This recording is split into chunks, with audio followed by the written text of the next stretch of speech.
गेले 5-6 दिवस सतत कोसळणाऱ्या मुसळधार पावसामुळे ओढा नाल्यांना पूर आला असून झालेल्या अतिवृष्टीने चिरनेर, कळंबुसरे, मोठी जुई, भोम, वैश्वी, विंधणे, दिघोडे, राणसे, चिर्ले, जांभूळपाडा, पाले, नागाव, भेंडखळ, चांजे, शेगाव, खोपटा, कोपरोली, सार्डे, आवरे, पिरकोन, वशणी यासह केळवणे, दिघाटी, खारपाडा, डोलघर, साई, जिते याही परिसरातील ओढ्या नाल्यांनी रौद्र रूप धारण केलं आहे. औद्योगिकीकरणामुळे उरण तालुक्यात होत असलेले दगड, मुरुम, मातीचे व डेब्रिसच्या भरावांमुळे नैसर्गिक पाणी जाण्याचे सर्वच मार्ग बंद झाले आहेत.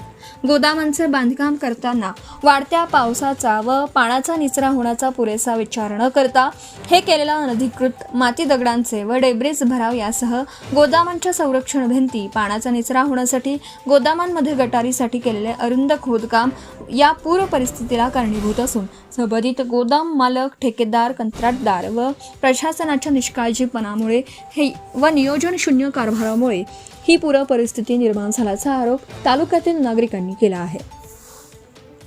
विशेष म्हणजे चिरनेर परिसरात भरावाचं व गोदामांचे काम सुरू असताना स्थानिक नागरिकांनी आणि शेतकऱ्यांनी पुराच्या संभाव्य धोक्यांवर वारंवार सूचना दिल्या होत्या.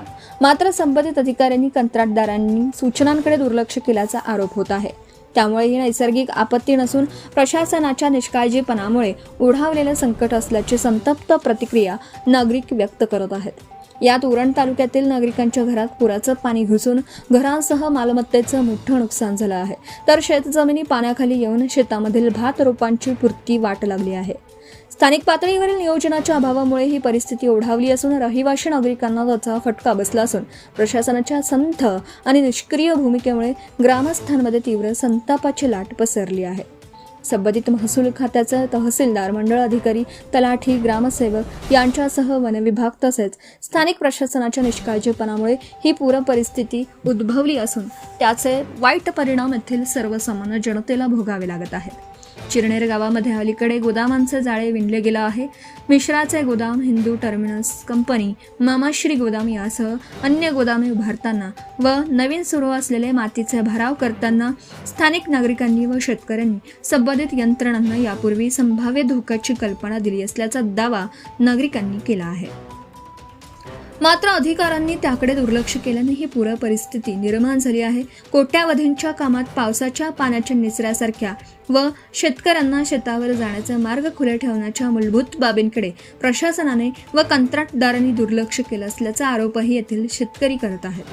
दरम्यान महसूल व प्रशासनाच्या एका चुकीमुळे शेतकऱ्यांवर पाणी फेरलं आहे. स्थानिकांच्या म्हणण्यानुसार या परिसरात वर्षानुवर्ष पावसाचं पाणी नैसर्गिक ओढे आणि नाल्यांमधून कोणत्याही अडथळ्याशिवाय वाहून जात होतं. मात्र शेत जमिनीत मजबूत भराव करताना पाण्याचा प्रवाहाचा कोणताही तांत्रिक विचार करण्यात आलेला नाही.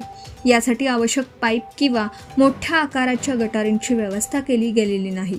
त्यामुळे पावसाचे पाणी अक्षरशः अडवण्यात आलं असल्याचा आरोपही येथील शेतकरी कृष्णा अनंत म्हात्रे यांनी केला आहे. या संपूर्ण पुराच्या पाण्याचा प्रवाह शेत जमिनीकडे व गावाकडे वळवला आहे.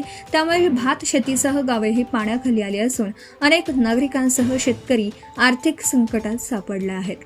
विकासाच्या नावाखाली जर येथील शेती, गावे उद्ध्वस्त होत असतील तर असा विकास काय कामाचा, असा संतप्त सवाल येथील नागरिकांनी केला आहे.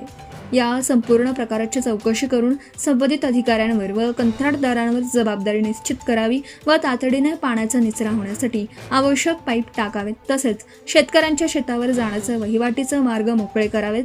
त्याचबरोबर संबंधित नागरिक व शेतकऱ्यांना त्वरित नुकसान भरपाई द्यावी अशी जोरदार मागणी नागरिक आणि शेतकऱ्यांकडून केली जात आहे. आपला महाराष्ट्र 24 साठी Dattatray Mhatre, Chirner. Subscribe now and press the bell icon.